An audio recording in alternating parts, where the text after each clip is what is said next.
नमस्कार सगळ्यांना. तर खूप दिवसातनं व्हिडिओ येते आपल्या यूट्यूब चॅनलवर. तर आता विशेष म्हणजे आज मी तुम्हाला करून दाखवणार आहे उकडीचे मोदक आणि ते कसे करतात, कोणत्या प्रकारे करतात, काय काय जी पूर्ण रेसिपी असते ती संपूर्ण मी तुम्हाला ह्या व्हिडिओमध्ये दाखवणार आहे. तर सण म्हणल्यावर तर घरात एक वेगळाच आनंद असतो, एक वेगळीच खुशी असते. आणि विशेष म्हणलं गणपतीमध्ये तर घरातलं वातावरण वेगळंच असतं. तर खूप दिवस झाले मला गणपती बसून, मला असं वाटते 5-6 दिवस झालेत आहेत आणि मी अजून उकडीचे मोदक केलेले नाही आहेत. तर मला त्याचं खूप रिग्रेट होतं की का माझ्याकडनं ते पॉसिबल होत नाही आहे. तर मुळात त्याचं रिझन असं होतं की घरामध्ये फुलं आली होती, त्याच्यामुळं मला वेळ मिळत नव्हता बनवायला.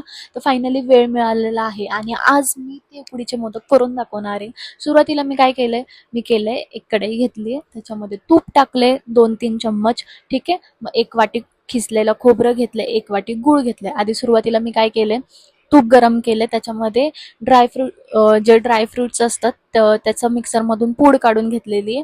त्याच्यामध्ये मी फक्त आल्मंड घेतले आणि काजू घेतले. ते दोन्ही पण मिक्सरमधून फिरवून काढलेलं आहे. मग त्याच्यानंतर ते तुपात टाकले आणि मग छान प्रकारे असं मिक्स केले. ठीक आहे, लाल कलर येऊसपर्यंत. मग त्याच्यानंतर मी काय केलंय, जे ओलं खोबरं आहे खिसलेलं ते टाकलेलं आहे आणि ते टाकल्यानंतर ते पण छान प्रकारे असं लालसर भाजून घेतलेलं आहे. त्यानंतर काय केलंय, गूळ घातला त्याच्यामध्ये. ठीक आहे, 1 वाटी खोबरं, 1 वाटी गूळ, दोन्हीचं प्रमाण सेम ठेवलेलं आहे. त्यानंतर आपल्याला छान प्रकारे ते मिक्स करून घ्यायचं आहे. आता गूळ टाकल्यावर कधी कधी काय होतं, जास्त प्रमाणात पाणी सुटतं. तर इथं पण सेम तशीच प्रोसेस झालेली, पाणी सुटत चाललेले. जर तुम्हाला गोडाचं प्रमाण कमी ठेवायचं असेल तर तुम्ही गुळाचं प्रमाण सुद्धा कमी करू शकता, हे तुमच्यावर आहे. पण आम्हाला घरामध्ये गोड जास्त प्रमाणात आवडतं, त्याच्यामुळं मी गूळ जास्त घातलेला आहे. तर चांगल्या प्रकारे मिक्स करून घ्यायचंय. आता नेक्स्ट स्टेप काय करायची आपल्याला, आता आपल्याला काय करायचंय, तांदळाची उकड काढायची. त्याच्यासाठी मी पातेलं ठेवलेले आहेत. त्या पातेल्यामध्ये मी 1 चम्मच तूप टाकलेलं आहे आणि चवीपुरतं आपल्याला मीठ टाकायचं. आता मीठ का टाकायचंय, एकतर आतमधलं सारण गोड असतं आणि बाहेरचं सारण म्हणजे त्यात काहीच चव नसते. थोडंसं मीठ आणि साखरेचं बॅलन्स होण्यासाठी आपल्याला मीठ सुद्धा घालणे गरजेचे आहे. त्याच्यामुळं मोदक हे छान चवीचे लागतात. ठीक आहे. फक्त साखरेनेच उपयोग नाही, थोडंसं कधी कधी मीठ पण टाकावं लागतं. तर या ठिकाणी मी मीठ टाकलेलं आहे आणि त्याच्यानंतर मी काय केलं, एक उकळी म्हणजे पाण्याची काढली आणि उकळी आल्यानंतर लगेच तांदळाचं पीठ घेतलंय. आता इथं पाण्याचं प्रमाण मी कसं घेतलंय, 1 वाटी जर मी तांदळाचं पीठ घेतलं असेल तर 1च वाटी मी काय घेणार आहे, पाणी घेणार आहे. ठीक आहे, एवढंच प्रमाण ठेवायचं आपल्याला. मग पाण्याला उकळी आल्यानंतर जे तांदळाचं पीठ आहे ते मी त्याच्यामध्ये टाकलेलं आहे आणि लगेचच आपल्याला ते पीठ पाण्यामध्ये मिक्स करायचं, जेणेकरून गाठी होणार नाही. जर आपण दुर्लक्ष केलं तर काय होईल, गाठी होतील. आणि लगेचच ह्याच्याकडे पण लक्ष ठेवायचं आपल्याला की जे आपला गॅस आहे तो मोठा नसला पाहिजे. त्याचं कारण असं की आपण मिक्स करतोय आणि खालून असं नको व्हायला की सगळं पीठ हे करपून जाईल. तर गॅसची फ्लेम ही थोडीशी मीडियमच ठेवायची आहे, जेणेकरून व्यवस्थित ते मिक्स होईल आणि करपणार सुद्धा नाही. नंतर काय करायचं आपल्याला, जे आपण पीठ मिक्स केलेलं आहे ते 10 मिनिटं तसंच गॅस बंद करून आपल्याला तसंच वाफेवर शिजू द्यायचं आहे आणि लगेचच 10 मिनिटं झाल्यानंतर लगेच परातमध्ये ते पीठ काढून घ्यायचं आहे. उकडी त्याची काढून घ्यायची आहे. नंतर आधी आपण काय करायचं, गरम असल्यामुळे एक फुलपात्र वगैरे असेल ना त्याच्याने मळून घ्यायचं आहे. मग नंतर थोडंसं कोमट झाल्यानंतर हातांनी मळलं तरी चालेल. ठीक आहे, मग हातांनी पण एकदम सॉफ्ट करायचं आणि जर थोडंसं पाणी लागलंस तर गरम पाणी घेऊन ते हातांनी सॉफ्ट असं मळायचं. आता आपल्याला पिठाला काय करायचंय, थोडंसं तूप लावून अजून छान मळून घ्यायचंय. ठीक आहे, मऊ पद्धतीने चांगलं मळून घ्यायचंय.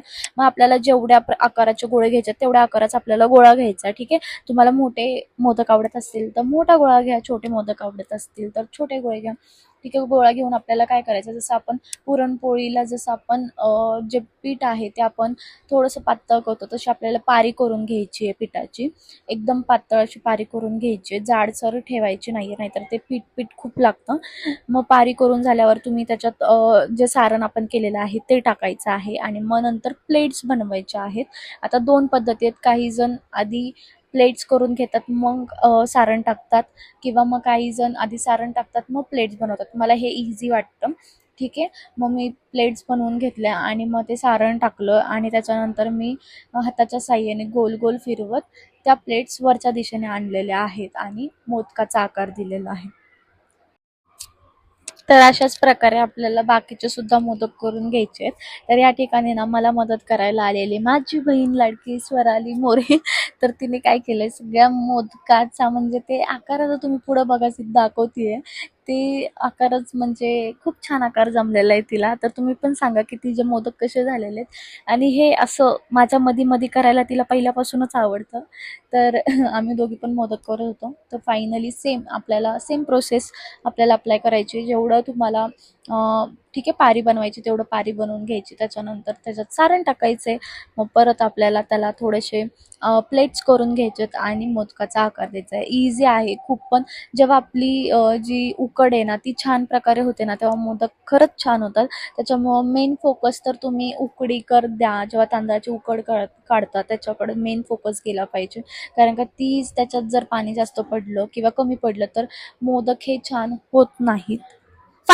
फायनली आपले मोदक ह्या ठिकाणी रेडी झालेले आहेत आणि तुम्ही बघू शकताय. आता मी काय करतेय, आता मी ह्याची वाफ काढणार आहे. तर मी काय करणार आहे, एका चाळणीला तूप लावले, त्याच्यामध्ये सगळे मोदक ठेवलेत, जेणेकरून सगळे म्हणजे हाफ ठेवलेत आणि खूप चिटकून चिटकून पण नाही ठेवायचं. कधी कधी काय होतं, ते उकड गरम असल्यामुळे चिटकतात एकमेकांना. त्याच्यामुळे थोडंसं लांब लांब ठेवायचं. तर ह्या ठिकाणी मी एक आयडिया केली आहे.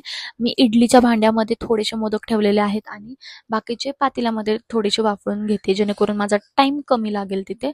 तर फायनली आपली वाफ इथं काढून झालेली आहे आणि फायनली तुम्ही बघू शकताय किती सुंदर असे मोदक दिसत आहेत. लिटरली सांगते, खूप भारी मोदक झाले होते. म्हणजे मला तर फार आवडले. आणि त्याच्यानंतर सगळी आरती वगैरे करून झाल्यानंतर मी आज साडी घातली होती आणि साडीमध्ये मी कशी दिसते प्लीज मला कमेंट करून सांगा. तर असा हा आजचा दिवस होता. तर तुम्हाला माझा हा ब्लॉग आवडला का नक्की सांगा. आणि आजचा हा ब्लॉग इथेच संपतोय. भेटूया